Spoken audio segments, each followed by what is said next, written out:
बिस्मिल्लाहिर्रहमानिर्रहीम। अस्सलाम वालेकुम नाज़रीन, लाइव डॉक्टर शाहिद मसूद के साथ मैं हूं नाइला अली।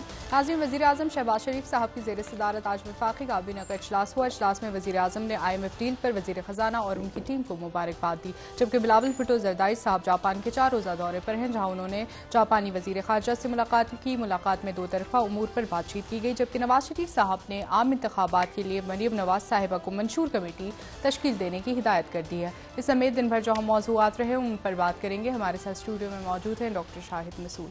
अस्सलाम वालेकुम डॉक्टर साहब। आपको डॉक्टर साहब, सियासी सरगर्मियाँ इस वक्त उरूज पे हैं। नवाज शरीफ साहब ने मरीम नवाज साहिबा को आम इंतखाबात के लिए एक मंशूर कमेटी तश्कील देने की भी हिदायत कर दी है। क्या मामलात अब इंतखाबात की तरह बाकायदा जा रहे हैं और बहुत जल्द क्या हम इंतखाबात देख सकेंगे? सबसे पहले तो जी ये अब ये देखें कि एक हल्का सा मामूली सा आपकी मईशत में कोई मुस्बत ऐलान होता है या कोई मुआहदा होता है, या बेशक उसमें एक तवील मुद्दती कोई उसमें यानी बहुत ज़्यादा दमखम ना हो, क्योंकि बहुत कुछ करना है अभी हमने मईशत को, लेकिन उसके बावजूद आप देखें कि आज स्टॉक मार्केट ने कुछ इस तरह से छलांग मारी है। और मैं इसको इसलिए इस पे जोर दे रहा हूं कि ब्लूमबर्ग ने ये 30th जो स्लाइड है, ब्लूमबर्ग ये कह रहा है, ये बाकायदा उनकी लीड है ब्लूमबर्ग की, वो कह रहे हैं Pakistan stock surge most in 15 साल। 15 सालों के बाद इतनी ज़्यादा पाकिस्तान का स्टॉक मार्केट उठा है IMF डील के बाद। ठीक है, अच्छा, तो ये ब्लूमबर्ग का ये कहना कि जी पाकिस्तान की जो स्टॉक है वो 15 सालों के बाद वो उठी ऊपर, तो ये मेरा ख्याल है एक ऐसी बात है जो ज़रा थोड़ा सा मतलब थोड़ी सी देख के खुशी भी इसको इसलिए होती है कि मैंने पहले ही कहा कि ये कोई मईशत का हल नहीं है, लेकिन एक जैसे मुस्बत इशारा आया तो देखें स्टॉक आपकी कारोबारी सरगर्मियाँ एकदम से तेज़ हो गई। इससे फौरी तौर पे तो जाहिर है कि महंगाई आएगी, थोड़ी ज़्यादा कितनी वो अब हुकूमतों का काम है कि वो चेक रखें, लेकिन माशी सरगर्मियाँ ज़रूर तेज़ हुई हैं। और अगर हम दिखा सकें ब्लूमबर्ग यहाँ पे जो उनकी स्लाइड 30th नंबर, अच्छा एनीवे वो दिखा देंगे भी तो, लेकिन आप सिर्फ ये देखिए ना कि इससे आपको एक पोटेंशियल मतलब आपको नज़र आता है कि जी आपकी मईशत आगे चल सकती है, बशर्त ये कि उसमें दाएं बाएं आगे पीछे आप जो है वो कर्जा वर्जा छोड़ के अपने अखराजात कम करके खसारा कम करके लॉन्ग टर्म एक पॉलिसी बनाएं, तो एकदम से वही दुनिया वही मार्केट जो चंद रोज़ पहले तक बहुत ज़्यादा परेशानी की बातें कर रही थी कि पता नहीं क्या बनेगा, पता नहीं कैसे होगा, क्या होगा, अचानक जो है वो वही कह रहे हैं कि जी ये तो जो है वो एक पॉजिटिव आया। अब कल देखते हैं, परसों देखते हैं, रुपया इसके नज़दीक अभी जो है उसकी कीमत मैं नहीं समझता कि रुपया तगड़ा होगा। ठीक है, उसकी वजह यह है कि रुपये की डिमांड, डॉलर की डिमांड बढ़ेगी ना, जैसे आप इंपोर्ट्स खोलते हैं तो मार्केट से लोग डॉलर उठाएंगे, जो उनकी कंडीशन है। तो ये देखते हैं कि अभी स्टॉक मार्केट तो तेज़ हुई है, लेकिन उसके नतीजे में आम शख्स के ऊपर क्या फ़र्क पड़ता है। और अभी कोई फ़िलहाल मेरा ख्याल है कि आम शख्स के माशी सरगर्मी तेज़ हुई है स्टॉक से, लेकिन उसको हम जो बाकी इश्यूज़ हैं वो अपनी जगह खड़े हैं कि मईशत आपने कर्ज के चक्कर से दलदल से निकलना है। गैस की प्राइसेस भी बढ़नी है, शायद बिजली की भी लाजमन बढ़नी है, और टैक्सेस बहुत लग चुके हैं। तो ये अब अगले 9 महीने बड़ा इम्तिहान है कि पाकिस्तान कैसे अपने आप को निकालता है। अच्छा, सियासी तो अब रोज़ तो इस पर क्या बात की जाए, सवाल इसके कि अभी वो सबबंदियाँ कैसे होनी है वो क्लियर नहीं है। नवाज शरीफ साहब सऊदी अरेबिया जा रहे हैं, वो पहले से उनका प्लान था, लेकिन वो दिन कुछ आगे पीछे हो सकते हैं, और यानी ये भी हो सकता है कल चले जाएं, परसों, जब भी, लेकिन सऊदी अरेबिया से वो लंदन, और मरीम नवाज साहब वापस पाकिस्तान, और फिर वो लंदन से ऐलान करेंगे वतन वापसी का, जो भी उन्होंने ऐलान करना है। लेकिन इसमें 2-3 बातें जो हैं वो अहम है। देखें, ये जो सऊदी अरेबिया के साथ ताल्लुकात हैं, क्योंकि नवाज शरीफ साहब वहाँ जा रहे हैं, तो इस हवाले से ये बात करनी ज़रूरी है कि देखें कुछ ऐसे मामलात रहे हैं पिछले 10, 11, 12 सालों में जो कि खित्ते के हालात तब्दील हुए हैं बहुत ज़्यादा। और खित्ते के हालात तब्दील हुए हैं और बाज़ दफ़ा आप सोचते हैं, पीछे पलट के देखते हैं तो आप कहते हैं कि आपने बड़ा गलत फैसले किए। हम खुद कहते हैं कि हमने शायद उस मरले पे हमें ऐसे करना चाहिए था, 60 की दिहाई में, 50 की दिहाई में। मैं आपसे कह रहा हूँ स्ट्रेटेजिक लेवल के फैसले, ये जियो स्ट्रेटेजिक लेवल के फैसले, फिर आप सोचते हैं कि नहीं ये तो अच्छा था, ये गलत था, ये अच्छा था। तो लेसन लर्न, तो मुल्क इसी तरह से अपनी पॉलिसीज बनाते बनाते उनसे सीखते सीखते, रियासतें, हुकूमतें तो आती हैं जाती हैं, मैं रियासत की बात, पाकिस्तान की बात करनी चाहिए। एक पाकिस्तान का फैसला बहुत अच्छा रहा और वो रहा 2010 के बाद से, जो मैं बार बार ये बात कहता हूं कि कुछ ऐसा हुआ कि पाकिस्तान उससे बच निकला।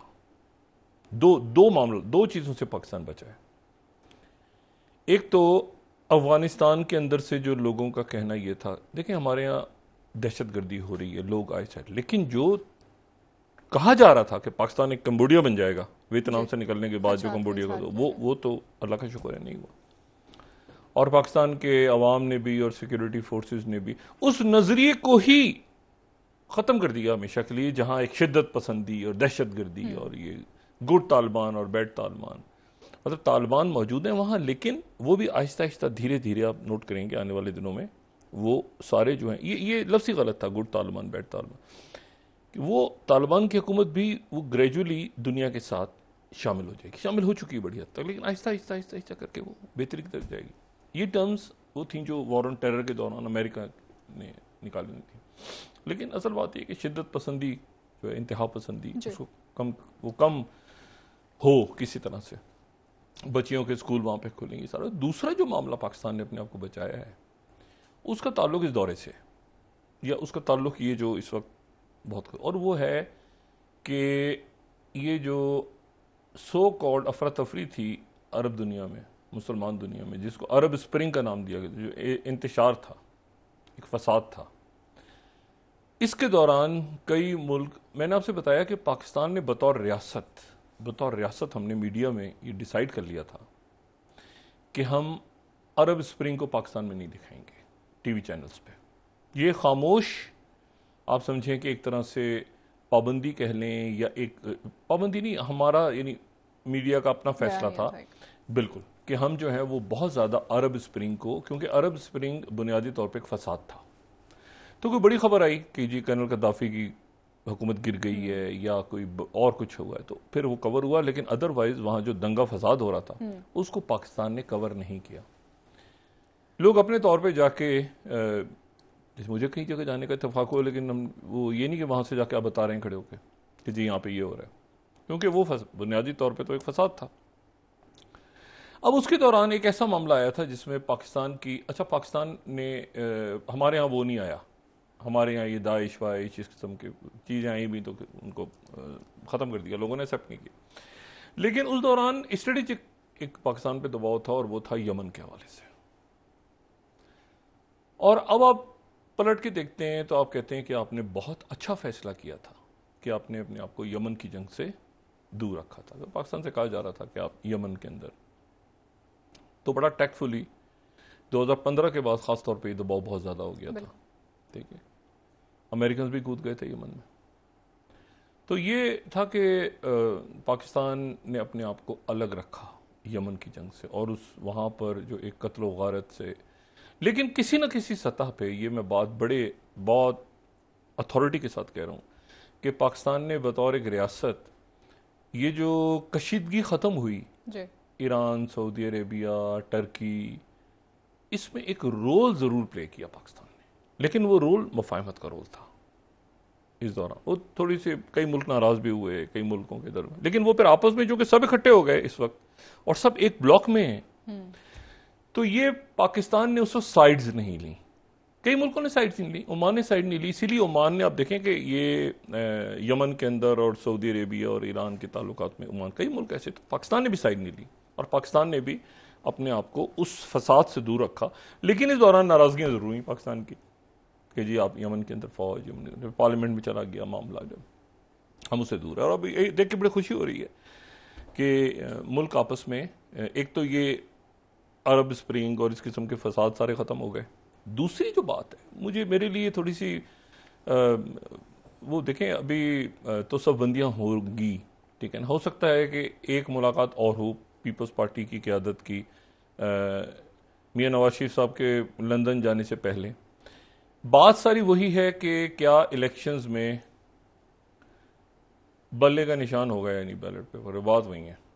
और क्या उससे पहले पहले सारे फैसले हो जाएंगे या उसके दौरान होंगे या उसके बाद होंगे। क्योंकि टाइमिंग्स जो मैंने कल भी बात की थी कि अगस्त के बाद सितंबर, और उधर से उमर अता बंदयाल साहब के फैसले अभी चीफ जस्टिस साहब के हैं, और इधर से जो है वो जाहिर है कि असेंबलियाँ डिज़ोल्व होनी है नवंबर में गालिबन। मियां नवाज शरीफ साहब अभी तक जो बातें सामने आ रही हैं वो ये कि उसको नवंबर में करें, और ठीक है जैसे जो भी ये अकाबरीन मिलकर बात करते हैं। लेकिन सवाल वही आ जाता है कि ये बल्ले के वोट का क्या होगा जी, और क्या बल्ला होगा नहीं होगा, और क्या वो वोटर किसी और पार्टी में जाएगा। ये भी एक सवाल है। अभी तक तो मतलब वोटर तो इलेक्शन में पता चलेगा ना भाई, वोटर तो इलेक्शन में पता चलेगा, इलेक्शन होगा तो वोटर का पता चलेगा। और कौन सी पार्टी ऐसी है जो वोटर ले जाए, तो इसका भी टेस्ट तो फिर इलेक्शन में ही होना है। तो ये ऐसे चंद सवालात हैं जिनके ऊपर आने वाले दिनों के अंदर जो है तेजी के साथ, क्योंकि अब जाहिर है कि फाइनल ये राउंड है, तो इस राउंड में ये सारी चीजें क्लियर होंगी। अगले हफ्ते में 10 दिन में 15 दिन तेजी आएगी। इस्तेकाम पाकिस्तान पार्टी, उनका क्या मंशूर सामने आता है, वो किस तरह सामने लेकर आते हैं चीजें, इधर कितनी गिरफ्तारियां होती हैं। परवेज खटक साहब अलहदा हो गए। परवेज खटक साहब जो हैं वो तहरीक इंसाफ के बड़े रहनुमा, वजीर आला भी, वजीर दिफा भी, और इससे पहले वो पाकिस्तान पीपल्स पार्टी में थे। 1988 की सूबाई काबीना में थे, शेरपाव साहब के बहुत करीब, आफ्ताब शेरपाव साहब के बहुत करीब। और फिर उसके बाद मेरे ख्याल से कोई ये 3 दफ़ा सूबाई वजीर रहे हैं तहरीक इंसाफ के अलावा। और एक दफ़ा तो ये जो अवामी नेशनल पार्टी के साथ जब पीपल्स पार्टी का अलायंस हुआ था, जब वॉर ऑन टेरर के दौरान, ये जो अभी पिछली जो पीपल्स पार्टी की जब हुकूमत थी, एएनपी की जब हुकूमत थी केपी में, तो उस वक्त उसमें भी वो वजीर थे। बाद में वो तहरीक इंसाफ में आए, एक बड़ा नाम एक बार। अब लेकिन उसका वो अब उनके जाने से वो क्या ऐलान करते हैं, कितने लोग जाते हैं, टेस्ट तो होना है इलेक्शन में। तो इलेक्शन में पता चलेगा कि कितना वोटर है और कितना वोटर नहीं है। ये है एक सवाल। और को हमारे पास कोई टेस्टर है नहीं, तो वो अब उसकी वजह से वो सब बंदियां कैसे होनी है कैसे नहीं होनी आगे।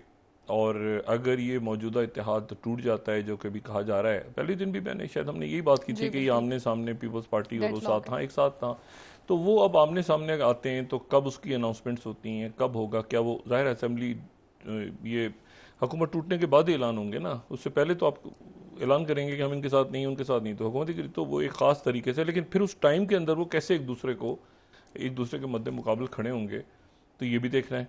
और क्या मतलब वो क्या किस तरह से सब बंदियां होंगी, एमक्यूएम कहाँ जाएगी, एएनपी कहाँ खड़ी होगी, मौलाना साहब का क्या फैसला होगा, ये तो वो सारा भी बाकी है सिलसिला।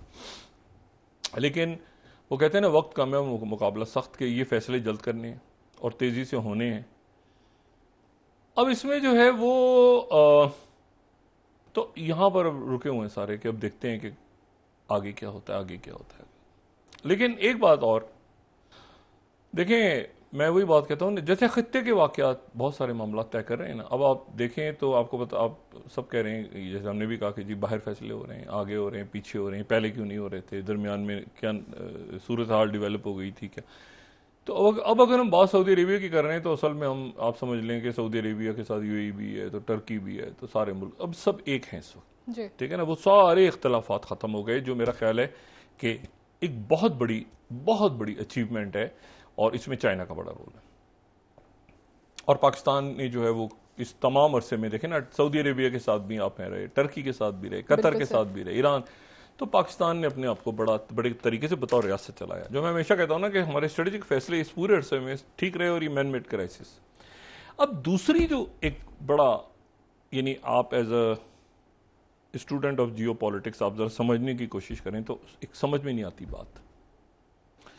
और बात ये समझ में नहीं आती कि कल जो है, यानी मुबारक 4 जुलाई, कल अमेरिका को मुबारकबाद देंगे, उनका डे आ रहा है। अच्छा, कल जो है वो शंघाई कॉरपोरेशन ऑर्गेनाइजेशन का सरबराही इजलास है जी। सरबराही इजलास यानी वो इजलास जो पिछले साल समरकंद में हुआ था और जिसमें प्यूटिन भी थे, तो शी जिनपिंग भी थे, तो शहबाज शरीफ यहां से गए हुए थे, तो इंडियन प्राइम मिनिस्टर मोदी भी आए हुए थे, तो एक जनाब सरबराहान का इजलास था। उसके बाद ही हुआ कि वो इंडिया के पास चली गई सदारत शंघाई कॉरपोरेशन ऑर्गेनाइजेशन की। इंडिया तो नहीं कहूंगा मैं, ये प्राइम मिनिस्टर मोदी की मुझे नहीं पता कि क्या उनकी पॉलिसीज हैं या किस तरह से वो क्या उनके जहन में है और क्या वो। अब देखें, 2 उसके बाद वहां इजलास हुए। पहले तो वहां पर यह हुआ कि वहां पर पाकिस्तान के वजीर दिफा तो गए नहीं जी। लेकिन चाइना के वजीर दिफा तशरीफ लाए। अब वो आपके जो हैं वो मेहमान हैं और आप जनाब ये जो राजनाथ सिंह साहब हैं ये वहाँ पे ये खबरें चलवा रहे हैं कि जी 1-on-1 मीटिंग तो आपको करनी नहीं चाहिए थी। साइड लाइंस पे मीटिंग्स का मतलब ये होता है कि आप कोई उसमें मुनासिब बात करते हैं। अब खबरें क्या चला रहे हैं कि जी हमने हाथ नहीं मिलाया। पहले चाइना के वजीर दिफा से हमने हाथ ही नहीं मिलाया। उस वक्त पाकिस्तान के वजीर दिफा फौजा से सब नहीं गए थे, वो वर्चुअल उस पर थे, तो हमने हाथ नहीं मिलाया। ये इंडिया कह रहा है चाइना के वजीर दिफा। इस तरह की बातों से कोई फर्क नहीं पड़ता सवाए इसके कि इससे जो भी आपकी एक जाहिर होती है कि आप कैसे, अब मेजबान है ना, तो आप क्या शो करना चाह रहे हैं कि कोई मेहमान बाहर से आए तो हम इस तरह आपको। उसके बाद जनाब कुछ दिनों के बाद वज़राए खारजा का इजलास हुआ, तो उसमें वो खबर चल गई कि जी वो जयशंकर साहब खुद ही खबर चला रहे हैं कि हमने तो नमस्ते का है, हैंड शेक नहीं किया, नमस्ते किया। ये मौके बड़े ये बातें रह जाती हैं, ये तारीख में मेमोरीज में ये बातें रह जाती हैं कि आपने बतौर मेजबान क्या किया था। आप एक शंघाई कॉरपोरेशन ऑर्गेनाइजेशन आपके बगैर भी रहेगी, पहले भी थी, ठीक है, लेकिन आपने क्या किया था उस वक्त जब आपके पास सदारत थी एक ऐसे फोरम की जो कि इमर्ज हो रहा है और जिनमें बहुत सारे मजीद मुल्क शामिल हो रहे हैं। अच्छा, अब उसमें जो है तो वो कल जो इजलास हो रहा है उसमें अब तमाम की तमाम वीडियो लिंक पे हैं, यानी शी जिनपिंग भी वीडियो लिंक पे हैं, तो शहबाज शरीफ भी वीडियो लिंक पे हैं, तो जनाब प्यूटिन भी वीडियो लिंक पे, तो कोई जा ही नहीं रहा। और 12:30 बजे इजलास शुरू होगा, 3 बजे खत्म हो जाएगा। ये सरबराही इजलास है, यानी ये वो इजलास है कि जो सरबराही इजलास है शंघाई कॉरपोरेशन ऑर्गेनाइजेशन का, और इतनी मुश्किलों के साथ जिस तरह इनको मेंबरशिप मिली थी, पाकिस्तान इंडिया एक साथ गए थे, लेकिन आप वहां पर एक अजब तमाशा है कि जी आपने एक ऐसी सूरत हाल बनाई, यानी 2 इजलास हुए, दोनों इजलासों में कि जी हम मतलब है कि बस, तो ये एक बड़ी हैरानकुन बात है। पहले सार्क को खत्म किया, फिर उसके बाद शंघाई कॉरपोरेशन ऑर्गेनाइजेशन को खत्म किया, और एक अब और पहाड़ सर पे खड़ा है जी। और वो जो पहाड़ है वो है ब्रिक्स का इजलास हो रहा है। ये जुलाई है ना, तो अगस्त में ब्रिक्स का इजलास, ठीक है, और ब्रिक्स जो है अब वहां पर फटा है। अच्छा, ये भी शंघाई कॉरपोरेशन ऑर्गेनाइजेशन, ये भी तो चाइना ने है ना, 1995 में चाइना ने बनाया था, शंघाई 5, उसके बाद ये बढ़ता चला गया, इसमें बहुत सारे मुल्क आ गए, ठीक है। और लेकिन अब जो ब्रिक्स है, इसमें आप देखें ना कि इसमें ये सारे मुल्क शामिल हो रहे हैं। इसमें आने वाले दिनों में आपको पता है, अभी तो देखिए China, Kazakhstan, Kyrgyzstan, Russia, Tajikistan, Uzbekistan, India और पाकिस्तान है। कल ईरान शामिल हो जाएगा बाकायदा। उसके बाद सऊदी अरेबिया आ रहा है, अफगानिस्तान आ रहा है, बेलारूस आ रहा है, ईरान आ रहा है, ईरान तो कल आ गया, आ जाएगा कल, आर्मीनिया और अजरबैजान दोनों, अच्छा, तुर्की, श्रीलंका, नेपाल, ठीक है, अजरबैजान, ये जो सारे मुल्क हैं ये शामिल हो रहे हैं जनाब ब्रिक्स में, नहीं, शंघाई कॉरपोरेशन ऑर्गेनाइजेशन। अच्छा, शंघाई कॉरपोरेशन ऑर्गेनाइजेशन में। ब्रिक्स की तो कहानी छोड़ दें अभी, ब्रिक्स का तो नया रौला है। ब्रिक्स ये है कि ब्राजील, और कौन सा वाला ब्राजील, वो वाला ब्राजील जिसके साबिक सदर जो हैं बोल्सोनारो को जो है वो उन पे पाबंदी लगा दी गई है 2030 तक, ठीक है। अभी जो खबरें चल रही थी ब्राजील की, क्योंकि लुला डी सिल्वा जीते हैं जो कि चाइना के करीब हैं और जो बहुत ज्यादा ये जो बोल्सोनारो हैं, ये गए हुए थे अमेरिका, फ्लोरिडा में थे, पीछे इलेक्शन में धांधली वांधे के इल्जामात, इनको वहां पर ही गए थे हेड ऑफ स्टेट की वीज़ा पे, A1 वीज़ा होता है शायद, उसको वो ख़त्म हो गया, दूसरा वीज़ा अमेरिका ने दिया, उनको वापस जब ब्राज़ील वहाँ गए जाके वो जबरदस्त हो गए। अच्छा, तो इनको 2030 तक जो इनहल करार दे दिए और वहाँ पे जो बड़े मुजाहरे शुरू हो गए थे वहाँ पे, ठीक है। और इन्होंने चाइना का भी दौरा किया, जो नई सदर ने ब्राज़ील के, और इन्होंने अमेरिका का दौरा भी किया। ब्राज़ील बड़ा मुल्क है, बड़ी इकॉनमी है। अच्छा, अब लेकिन अब इशू क्या है? इशू ये है कि अब जो मैं बात कह रहा हूं ना कि खित्ते में क्या हो रहा है, पाकिस्तान में वो हो गया जो खित्ते, ये जो हम बात कर रहे हैं ना, 15 साल लॉक करने जा रहे हैं हम, 10 साल लॉक कर रहे हैं, 15 साल लॉक कर रहे हैं, कोई भी हुकूमत आ जाए तो इकॉनमी, ये क्या, इसके पीछे एक पूरा एक प्लान है इसके पीछे। और वो प्लान ये है कि दुनिया एक तरफ शिफ्ट हो रही है, ठीक है। ये जो ब्रिक्स है, और यहां पर ये ब्रिक्स में इसलिए कह रहा हूं कि इंडिया के लिए क्या रौला आ रहा है कि ये अगले महीने ब्रिक्स का इजलास हो रहा है, और वो कहां हो रहा है? केप टाउन, जनूबी अफ्रीका जी। अच्छा, अब जो ब्रिक्स का इजलास हो रहा है, ये ब्रिक्स के इजलास में जो एक परेशान कुन बात है, और होनी भी चाहिए, मैं बिल्कुल इस पे अगर वहां पे प्राइम मिनिस्टर मोदी परेशान है तो उनको होना भी चाहिए। ये ब्लूमबर्ग कह रहा है, जो 8 स्लाइड है, कुछ अर्से पहले, कि ब्रिक्स में 19 नए मुल्कों ने कहा कि हमें शामिल किया जाए। 19 ब्रिक्स में जी, ठीक है। और बिजनेस स्टैंडर्ड ये खबर दे रहा है कि 5 नए मुल्क अगले महीने शामिल हो रहे हैं ब्रिक्स में। यानी ब्रिक्स जो है, अब उसमें कौन कौन शामिल हो रहा है? पहले तो था ना Brazil, Russia, India, China, south Africa, अब कौन कौन आ रहा है उसमें? Saudi Arabia certain, UAE, Egypt, Argentina, ठीक है, ये सारे जो हैं ये ब्रिक्स में शामिल हो रहे हैं। और ये बात मैं पहले कह चुका हूं कि सऊदी अरेबिया तो वहां पर जो ब्रिक्स बैंक है, जो न्यू डेवलपमेंट बैंक भी कहलाता है, उसमें ऑलरेडी सऊदी अरेबिया जो शंघाई के अंदर जो यानी ब्रिक्स का बैंक है, कह रहा है 2015 में जो बना था, उसमें सऊदी अरेबिया अपनी इन्वेस्टमेंट डाल चुका है।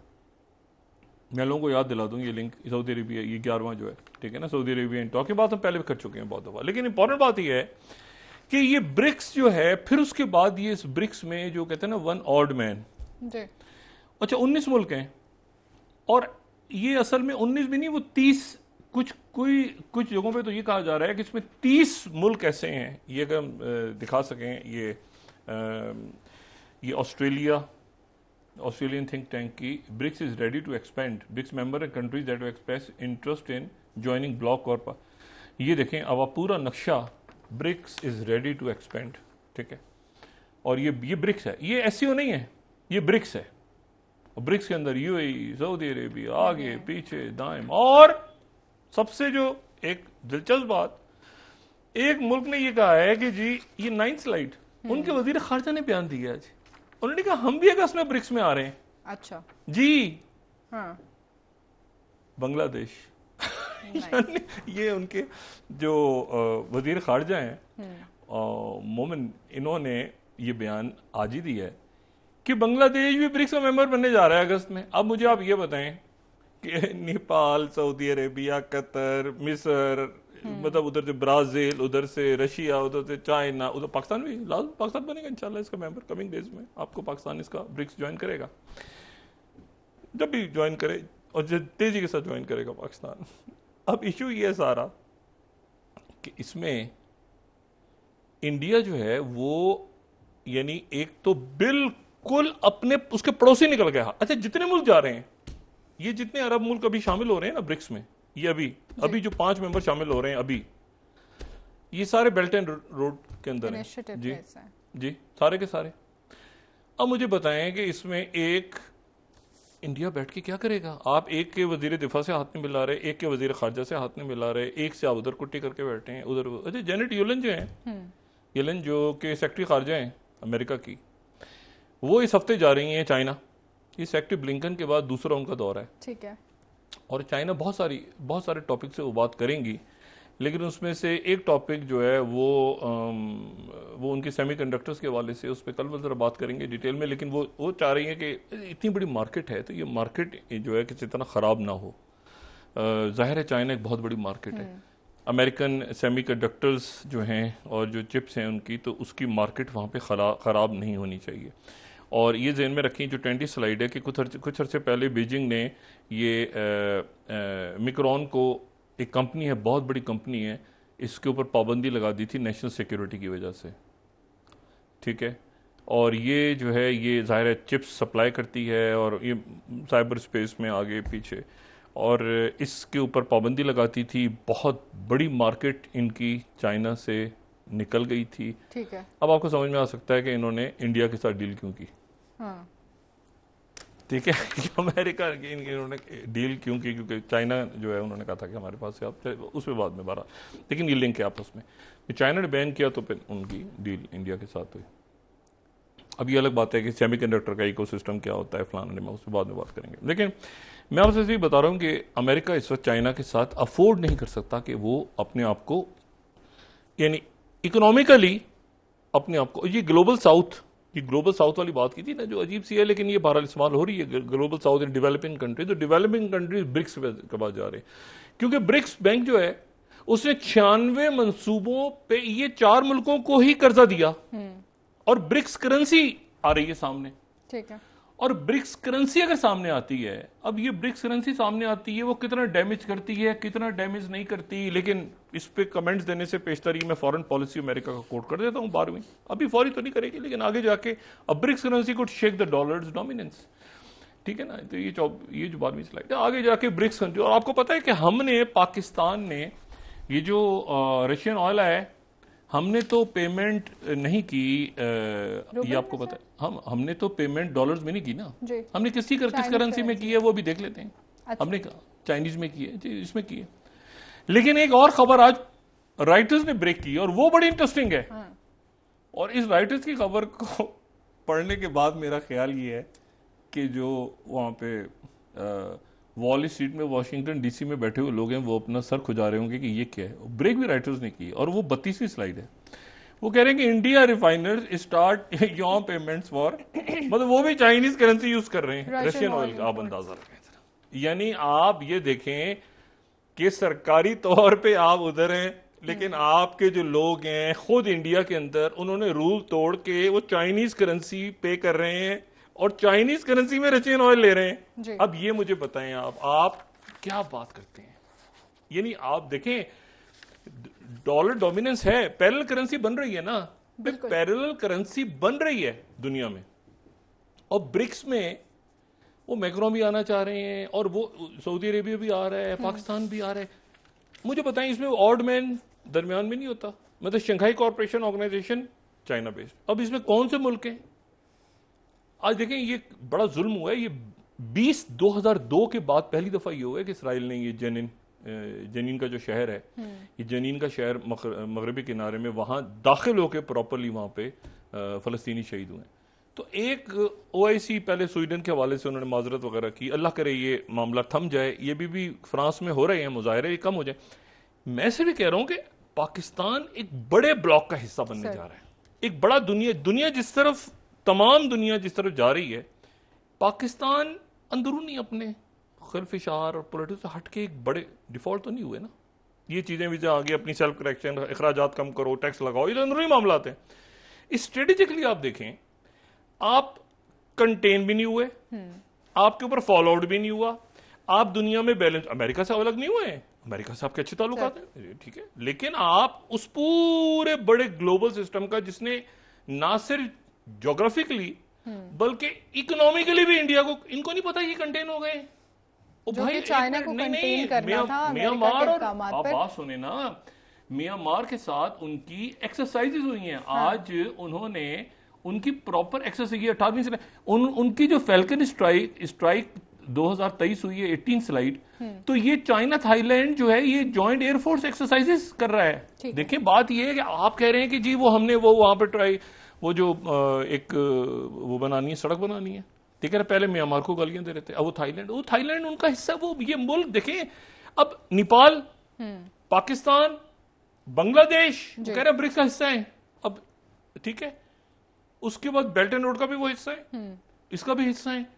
ये चारों तरफ से जो है, मैं ज्योग्राफिकली नहीं कह रहा, मैं आपसे कह रहा हूं कि ज्योग्राफी के साथ, चूंकि इकोनॉमी, आप मुझे बताएं ना, दरमियान में आप बैठे हैं, और आपके जो रिफाइनरीज के लोग हैं वो चाइनीज करेंसी में पे कर रहे हैं जी सर। यानी आप ना इधर हैं ना उधर हैं ना।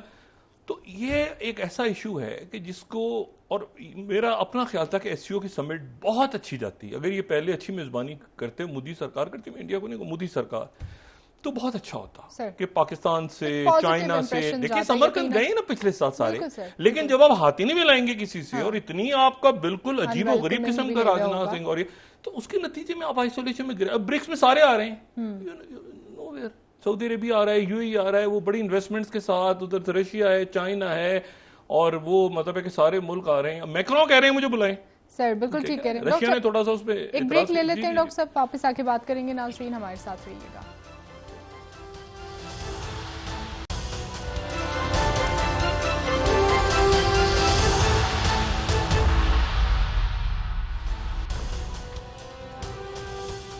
वेलकम बैक नाजरीन। जी डॉक्टर साहब, जहांगीर तरीन साहब के बाद परवेज खटक साहब की जो है अब सियासी तौर पर मुतहरिक नजर आ रहे हैं, क्या एक नई सियासी जमात बनाने जा रहे हैं या फिर जहांगीर तरीन साहब के साथ ही? मैं नहीं जानता, मुझे इतना जरूर इल्म है कि जब जहांगीर तरीन साहब का ये तनाज़ा खड़ा हुआ था सर चेयरमैन तहरीक इंसाफ के साथ, तो उस वक्त ये था कि दरमियान में मेरे लिए बड़ी हैरान कुन बात थी, क्योंकि आजम खान जो हैं उनके ऊपर ये सारा जा रहा था। जहांगीर तरीन साहब ने ये कहा कि आजम खान जो है उन्होंने साजिश की और ये सारा। तो दरमियान में मेरी मुलाकात जब हुई, मैं जाहिर है कि एक बड़ा मुश्किल, बड़ा अजब सा था ये मामला कि जी, तो दोनों तरफ ही मेरी मुलाकातें रहीं। तो उस वक्त ये हुआ कि परवेज खटक साहब को बहुत अफसोस था। अच्छा। उनको बहुत अफसोस था कि ये जहांगीर तरीन साहब के साथ क्या हो रहा है। तो एक दफा मैंने जहांगीर तरीन साहब से ही पूछा भी, मैंने कहा जी परवेज खटक साहब, तो उन्होंने कहा डॉक्टर साहब ये काफ़ी लोग ऐसे हैं जिनको इस वक्त ये ऐसे हैं, लेकिन मेरा जो एक मुखालिफ ग्रुप है उनको, ज़ाहिर मुखालिफ ग्रुप में उस वक्त असद उमर साहब और बाकी शख्सियात, तो उन्होंने कहा वो एक्टिव है तो इस वक्त खैर है, कोई बात नहीं है। अब वो, लेकिन परवेज खटक साहब फिर रहे, क्योंकि जाहिर है कि एक वजारत थी, सब कुछ था। यही बात जो है ये जहांगीर तरीन साहब को जो थी वो था कि मतलब उनसे प्राइवेटली आके फवाद चौधरी साहब ने भी दुख का इजहार किया था कि आपके साथ ज्यादती हुई है, लेकिन बहरहाल वजारत होती है।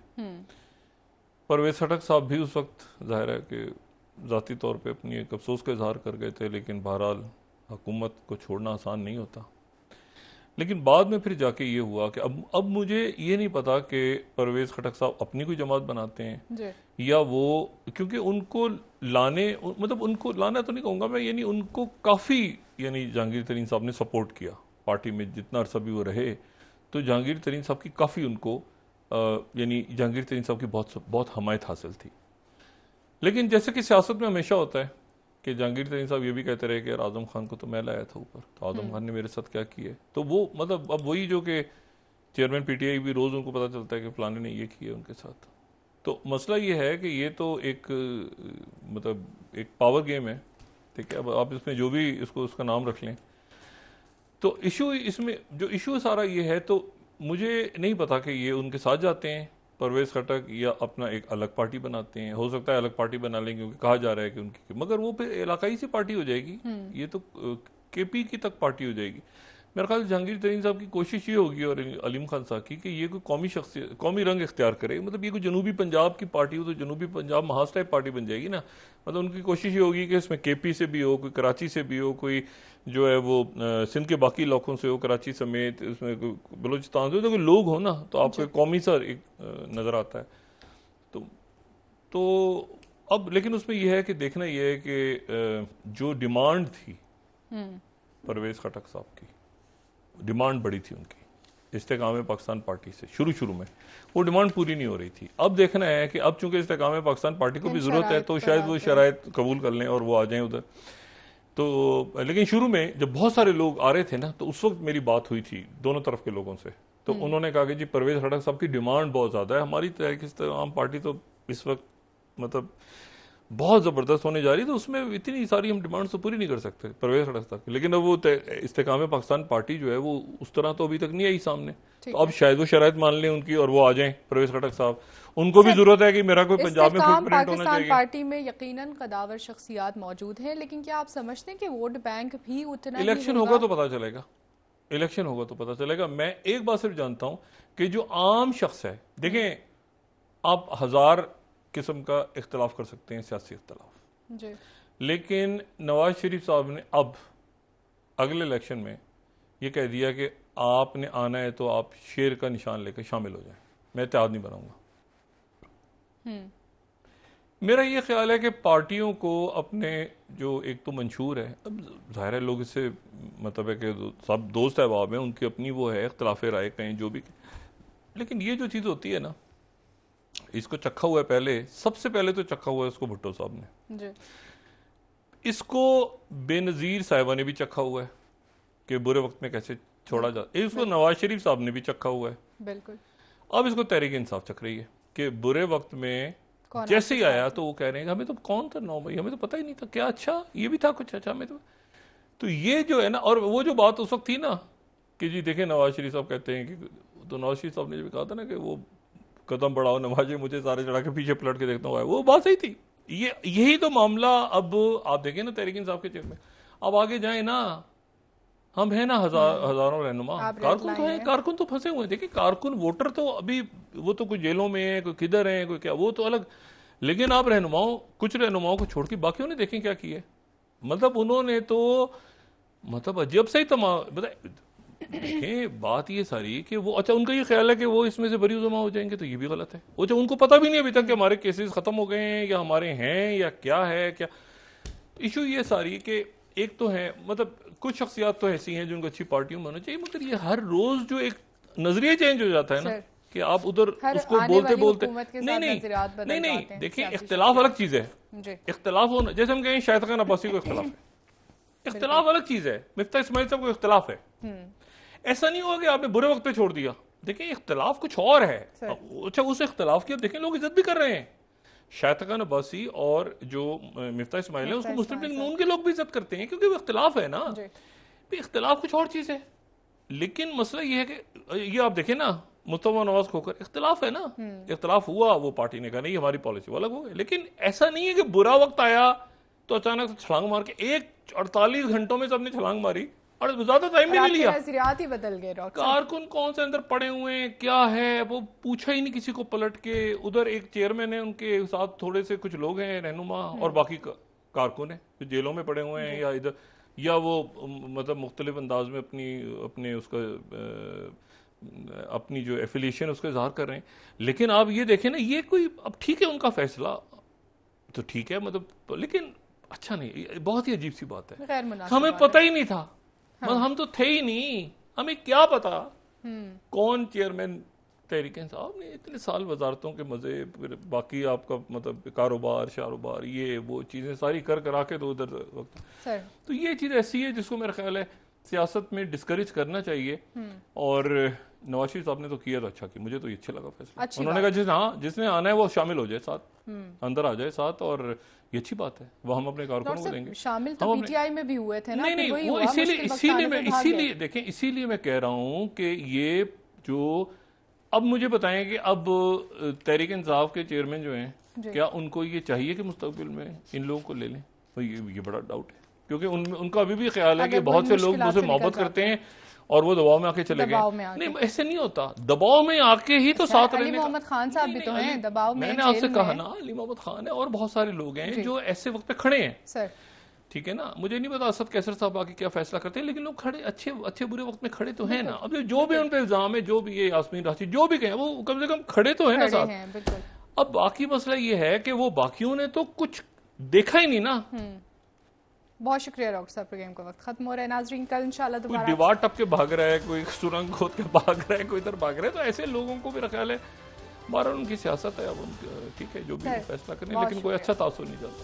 नाजरीन कल इंशाल्लाह दोबारा आपसे मुलाकात होगी, मुझे नाइला अली को इजाजत दीजिए, अल्लाह हाफ़िज़ जी। डॉक्टर साहब अपने दोस्तों रिश्तेदारों गुर्दोनवाह के लोगों का सब ख्याल रखिएगा।